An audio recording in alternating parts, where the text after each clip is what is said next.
Hello साथियों, नमस्कार। मैं डालचंद चौधरी पुणे आप सबके बीच में उपस्थित हूं। दोस्तों, वर्तमान में हम पॉलिटिकल साइंस राजनीति विज्ञान को पढ़ रहे हैं। राजनीतिक विज्ञान में हम लोगों ने बहुत अच्छे से लोकसभा को पढ़ लिया, साथ ही हमने राज्यसभा को भी पढ़ लिया।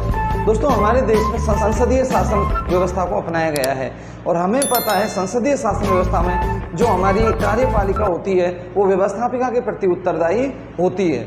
हमारी जो संसद होती है वो मंत्री परिषद पर किस प्रकार से नियंत्रण करती है, ठीक है, इससे संबंधित जो बिंदु हैं उन पर हम आज फोकस करेंगे, उन पर आज हम प्रकाश डालेंगे। देखिए दोस्तों, इनमें जो पहला बिंदु आता है वो आता है अविश्वास प्रस्ताव। यदि मैं अविश्वास प्रस्ताव की बात करूं तो अविश्वास प्रस्ताव के द्वारा जो हमारी व्यवस्थापिका होती है वो किस पर नियंत्रण रखती है? हमारी मंत्री परिषद पर नियंत्रण रखती है। केंद्रीय मंत्री परिषद जो होती है वो अपनी समस्त नीतियों और कार्यों के लिए दोस्तों ध्यान रखना लोकसभा के प्रति उत्तरदायी होती है।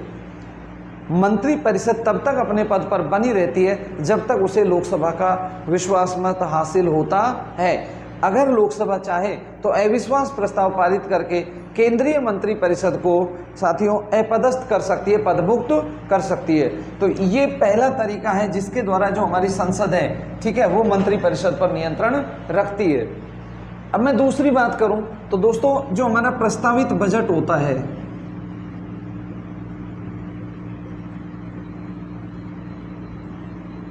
उसमें कटौती करके व्यवस्थापिका मंत्री परिषद पर नियंत्रण रख सकती है। अगर मैं तीसरी बात करूं तो मंत्री परिषद की नीतियों को अस्वीकार करके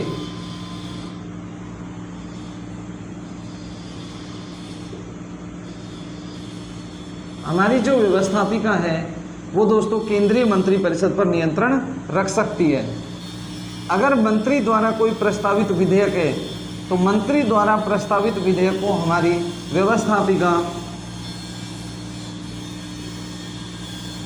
अस्वीकार कर सकती है और इस तरीके से जो हमारी व्यवस्थापिका है वो ध्यान रखना हमारी मंत्री परिषद पर नियंत्रण रख सकती है। तो मैंने आपको बताया अविश्वास प्रस्ताव के द्वारा जो प्रस्तावित बजट है उसमें कटौती करके मंत्री परिषद की जो नीतियां हैं उनको अस्वीकार करके, और अगर कोई मंत्री कोई विधेयक पेश करता है तो उसको अस्वीकार करके हमारी जो व्यवस्थापिका है वो मंत्री परिषद पर नियंत्रण रखती है।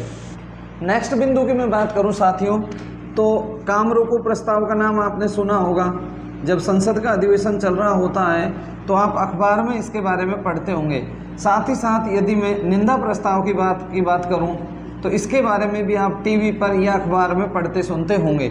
तो जो हमारी लोकसभा होती है वो निंदा प्रस्ताव ला करके या काम रोको प्रस्ताव के द्वारा जो हमारी मंत्री परिषद होती है उस पर नियंत्रण करती है, ठीक है। ये नेक्स्ट बिंदु है। और यदि मैं नेक्स्ट बिंदु की बात करूं तो प्रश्न पूछकर हमारी जो व्यवस्थापिका है साथियों वो हमारी मंत्री परिषद पर नियंत्रण रखती है। अब इनमें जो प्रश्न पूछकर है इस पर हम विस्तृत रूप से चर्चा करने वाले हैं। तो ये कुछ बिंदु हैं जिनके द्वारा हमारी जो व्यवस्थापिका है वो मंत्री परिषद पर नियंत्रण रखती है। साथियों, जो संसद के सदस्य होते हैं वो प्रश्न काल में सरकार से प्रश्न पूछ करके उसकी नीतियों और कार्यों की जानकारी प्राप्त कर सकते हैं। हमें पता है सामान्यतः जो हमारे सदन की बैठक प्रारंभ होती है वो कितने बजे प्रारंभ होती है भाई? 11 बजे, ठीक है। और 11 बजे से लेकर के जो 12 बजे तक काल होता है उसको हम किस नाम से जानते हैं? प्रश्न काल के नाम से जानते हैं। 11 बजे से 12 बजे का काल। भारत में संसदीय पद्धति में जो प्रश्न पूछने की शुरुआत हुई ये जो 1892 में भारतीय परिषद अधिनियम आया था, 1892 में भारतीय परिषद अधिनियम, इसके द्वारा हमारे यहाँ पर प्रश्न पूछने की शुरुआत हुई। तो दोस्तों अब हम प्रश्न पर बात करेंगे। सामान्यतः हम देखें तो प्रश्नों के बारे में जब आपने पढ़ा होगा, सुना होगा, तो एक तरह के जो प्रश्न होते हैं उनको हम बोलते हैं तारांकित प्रश्न, और एक तरह के जो प्रश्न होते हैं उनको हम क्या बोलते हैं भाई? अतारांकित प्रश्न, ठीक है। सबसे पहले हम दोस्तों तारांकित प्रश्नों की बात करते हैं। यदि मैं तारांकित प्रश्नों की बात करूं तो क्या होते हैं तारांकित प्रश्न? याद रखना, ऐसे प्रश्न जो मौखिक रूप से पूछे जाते हैं, ठीक है, उन प्रश्नों को हम किस नाम से जानते हैं भाई? तारांकित प्रश्नों के रूप में जानते हैं। तो क्लियर हुआ तारांकित प्रश्नों की जो प्रकृति होती है वो कैसी होती है, मौखिक रूप से होती है।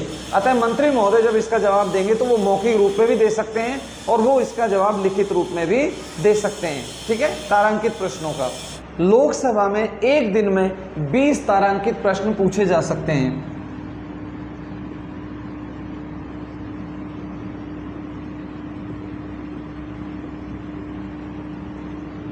ठीक है, एक दिन में। और यदि मैं राज्यसभा की बात करूं तो ध्यान रखना साथियों, राज्यसभा में तारांकित प्रश्न पूछने की कोई सीमा निर्धारित नहीं है, लेकिन प्रायः ऐसा होता है कि यहाँ पर 25 प्रश्न पूछे जाते हैं, लेकिन ध्यान रखना यहाँ कोई सीमा निर्धारित नहीं है। राज्यसभा के सदस्य जो होता है वो अधिकतम 3 प्रश्न पूछ सकता है। अगर मैं कहूँ राज्यसभा का कोई सदस्य है तो वो एक दिन में अधिकतम कितने प्रश्न पूछ सकता है, तो एक दिन में वो भाई कितने प्रश्न पूछ सकता है, 3। कैसे प्रश्नों की बात हो रही है, ये तारांकित प्रश्नों की। और यदि मैं लोकसभा सदस्य की बात करूं तो लोकसभा का जो सदस्य होता है एक दिन में साथियों वो कितना प्रश्न पूछ सकता है, 1 प्रश्न पूछ सकता है। राज्यसभा का एक सदस्य एक दिन में मैक्सिमम 3 प्रश्न पूछ सकता है और लोकसभा का जो सदस्य होता है वो एक दिन में कितने प्रश्न पूछ सकता है, 1 प्रश्न पूछ सकता है। और दोस्तों तारांकित प्रश्नों की जो सूची होती है वो हर एक कागज पर छापी जाती है। याद रखना, तारांकित प्रश्नों की जो सूची है वो कैसे कागज पर छपेगी भाई, हर एक कागज पर वो छपती है। तो मैं समझता हूँ शायद आपका जो तारांकित प्रश्न है उनसे संबंधित कॉन्सेप्ट क्लियर हो गया होगा। एक बार पुनः सुन लीजिए। तारांकित प्रश्न वो होते हैं जो मौखिक रूप में होते हैं। तारांकित प्रश्न लोकसभा में मैक्सिमम एक दिन में 20 पूछे जा सकते हैं। राज्यसभा में कोई सीमा निर्धारित नहीं है, लेकिन आमतौर पर प्रायः राज्यसभा में 25 प्रश्न पूछे जाते हैं। राज्यसभा का अगर कोई सदस्य है तो वो एक दिन में मैक्सिमम 3 प्रश्न पूछ सकता है और लोकसभा का कोई सदस्य है तो वो एक दिन में मैक्सिमम 1 सवाल पूछ सकता है। इसके अलावा जो तारांकित प्रश्नों की सूची होती है वो हर एक कागज पर छपती है। तो ये क्लियर हुआ। अब हम बात करते हैं दोस्तों अतारांकित प्रश्नों की। अच्छा, तारांकित प्रश्नों को हम इंग्लिश में स्टैंडर्ड क्वेश्चन कहते हैं। तो ध्यान रखना दोस्तों, यहाँ पर जो तारांकित प्रश्न होते हैं उनमें तारांक लगा होता है, स्टार लगा होता है। अब हम बात करते हैं दोस्तों अतारांकित प्रश्नों की। यदि मैं अतारांकित प्रश्नों की बात करूं तो ध्यान रखना दोस्तों, इनकी प्रकृति लिखित होती है। अर्थात ये जो सवाल पूछे जाते हैं वो कैसे पूछे जाते हैं भाई, लिखित में पूछे जाते हैं। तो मंत्री महोदय को इनका जो उत्तर होता है वो लिखित रूप में देना पड़ता है और इस संदर्भ में पूरक प्रश्न नहीं पूछे जा सकते। दोस्तों लोकसभा में अतारांकित प्रश्न कितने पूछे जा सकते हैं, तो ध्यान रखना लोकसभा में जो अतारांकित प्रश्न होते हैं ऐसे प्रश्न दोस्तों 230 प्रश्न पूछे जा सकते हैं। देखो मैं अतारांकित प्रश्नों की बात कर रहा हूँ। तारांकित प्रश्न जो हमने अभी थोड़ी देर पहले पढ़े थे वो लोकसभा में एक दिन में 20 पूछे जा सकते हैं। और यदि मैं अतारांकित प्रश्नों की बात करता हूँ तो अतारांकित जो प्रश्न होते हैं वो इतने पूछे जा सकते हैं 230। और राज्यसभा की बात करूँ तो राज्यसभा में जो अतारांकित प्रश्न होते हैं उनकी कोई सीमा निश्चित नहीं है। अब चाहे तारांकित प्रश्न है चाहे अतारांकित प्रश्न है, जब भी राज्यसभा में पूछे जाएंगे तो उनकी सीमा निश्चित नहीं है। लेकिन जब अतारांकित प्रश्नों की राज्यसभा में हम बात करें तो आमतौर पर ये प्रश्न 200 से कम होते हैं। ठीक है ना। यदि राज्यसभा के किसी सदस्य की कोई एक सदस्य है और वो राज्यसभा का प्रश्न पूछना चाहता है तो उसकी भी कोई सीमा निश्चित नहीं है। लेकिन ध्यान रखना साथियों, लोकसभा का अगर कोई सदस्य है और वो लोकसभा में अतारांकित प्रश्न पूछना चाहता है तो वो मैक्सिमम कितने प्रश्न पूछ सकता है भाई, 4 प्रश्न पूछ सकता है। और इन प्रश्नों की जो सूची होती है वो सफ़ेद कागज पर छापी जाती है।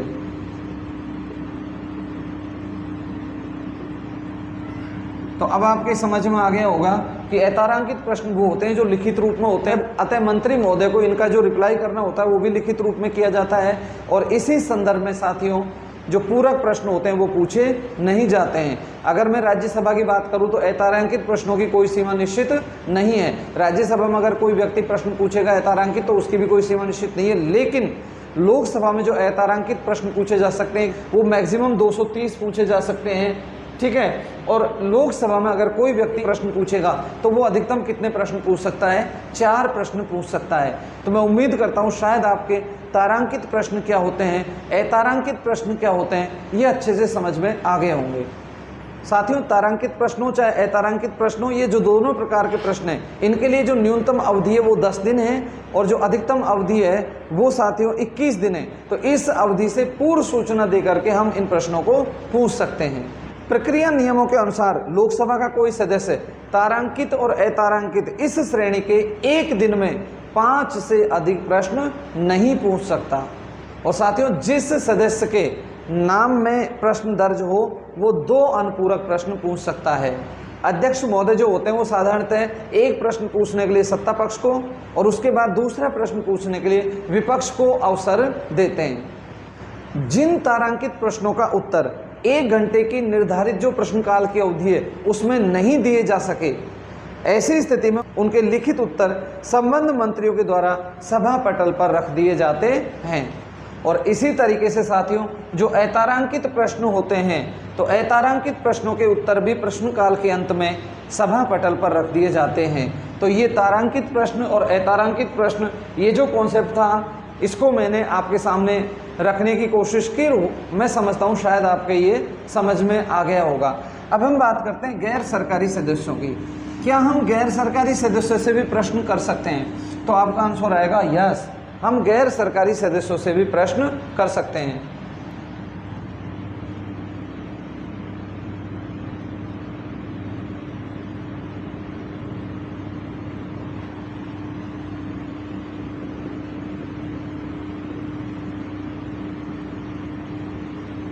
तो देखो, गैर सरकारी सदस्यों से यदि हम प्रश्न पूछेंगे तो संसदीय नियम 40 के अंतर्गत किसी भी गैर सरकारी सदस्यों से सांसद प्रश्न पूछ सकते हैं। ठीक है। अच्छा, ये सरकारी गैर सरकारी से मुझे एक चीज और याद आई। विधेयक एक तो होता है सरकारी और एक होता है गैर सरकारी। अगर विधेयक को सदन में कोई मंत्री पेश करता है तो वो विधेयक कैसा होता है भाई? सरकारी। और मंत्री के अलावा कोई भी सांसद अगर विधेयक को पेश करता है तो फिर उस विधेयक को हम क्या कहते हैं? गैर सरकारी विधेयक कहते हैं। तो संसदीय नियम 40 के अंतर्गत किसी गैर सरकारी सदस्य से भी हम, जो हमारे सांसद महोदय होते हैं, वो प्रश्न पूछ सकते हैं। ऐसे जो प्रश्न होते हैं सामान्यतः साथियों गैर सरकारी सदस्य के द्वारा रखे गए प्रस्ताव विधेयक से संबंधित होते हैं। और याद रखना, ऐसे प्रश्न जो होते हैं उन पर पूरक प्रश्न नहीं किया जा सकता। और ये जो प्रश्न होते हैं इनकी जो प्रकृति होती है वो लिखित प्रकृति होती है।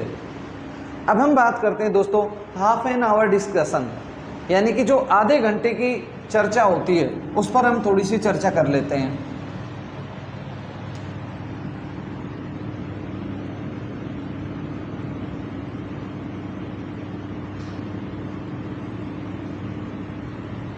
देखिए साथियों, तारांकित अतारांकित अल्प सूचना प्रश्न से संबंधित किसी भी विषय पर आधे घंटे की चर्चा अध्यक्ष या सभापति के द्वारा निर्धारित की जा सकती है। यदि कोई सदस्य किसी विषय पर आधे घंटे की चर्चा करवाना चाहता है तो उसे कम से कम 3 दिन पूर्व सूचना देनी पड़ती है।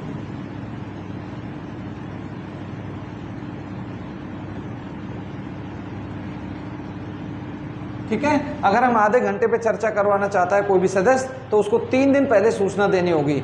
एक सप्ताह में एक सदस्य एक ही बार चर्चा करवा सकता है और किसी भी अधिवेशन में 2 से अधिक वो चर्चाएं नहीं करवा सकता। ये भी ध्यान रखना। आधे घंटे की चर्चा उठाने वाले सदस्य के अलावा 4 सदस्यों का समर्थन आवश्यक होता है। फिर भी इस पर जो अंतिम निर्णय का अधिकार होता है वो दोस्तों अध्यक्ष महोदय को ही होता है। लोकसभा में जो आधे घंटे की चर्चा होती है वो सोमवार, बुधवार, शुक्रवार को 5 बजे से 5:30 बजे के बीच में होती है और इसके बारे में उत्तर संबंधित मंत्री देते हैं। तो मैंने आपको बताया आधे घंटे की चर्चा। अब साथियों हम एक और महत्वपूर्ण बिंदु पर चर्चा करने वाले हैं और वो हमारा बिंदु है ध्यानाकर्षण प्रस्ताव। आप लोगों ने नाम तो जरूर सुना होगा।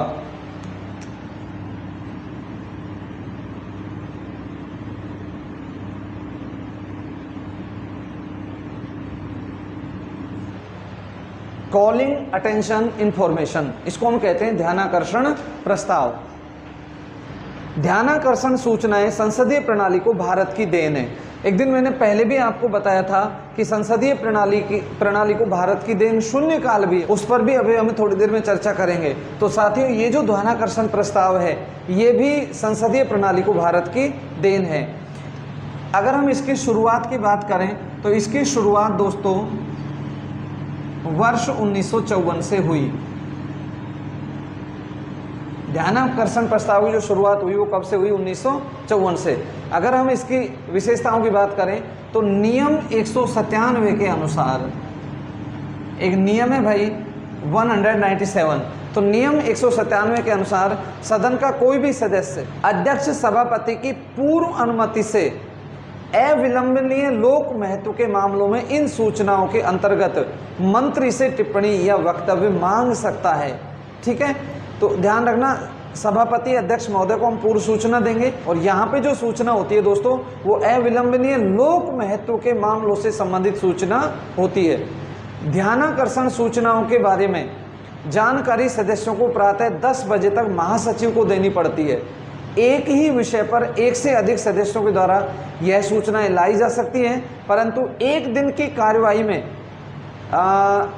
अधिक से अधिक 5 ऐसी सूचनाएं शामिल हो सकती हैं।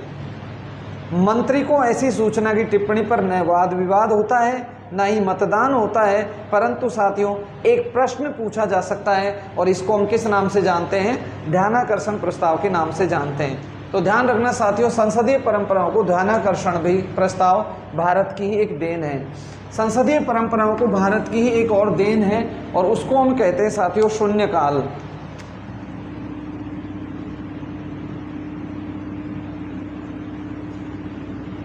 यदि मैं शून्यकाल की बात करूं तो देखो दोस्तों, जो सदन का सत्र स्टार्ट होता है वो 11 बजे स्टार्ट होता है, वो प्रश्नकाल से होता है। 12 बजे हमारी सुई जो घड़ी की होती है वो इस तरीके से हो जाती है ना, 000, इसीलिए इसको हमने क्या नाम दिया है? शून्यकाल नाम दिया है। भारतीय संसद प्रणाली में शून्यकाल शब्द का उल्लेख नहीं है। शून्यकाल शब्द का उल्लेख नहीं है। 12 से जो 1 बजे का टाइम होता है, ठीक है, प्रश्नकाल के बाद में, इसको हम किस नाम से जानते हैं? शून्यकाल के नाम से जानते हैं। शून्यकाल में जो विषय होते हैं ना वो पहले से निर्धारित नहीं होते हैं।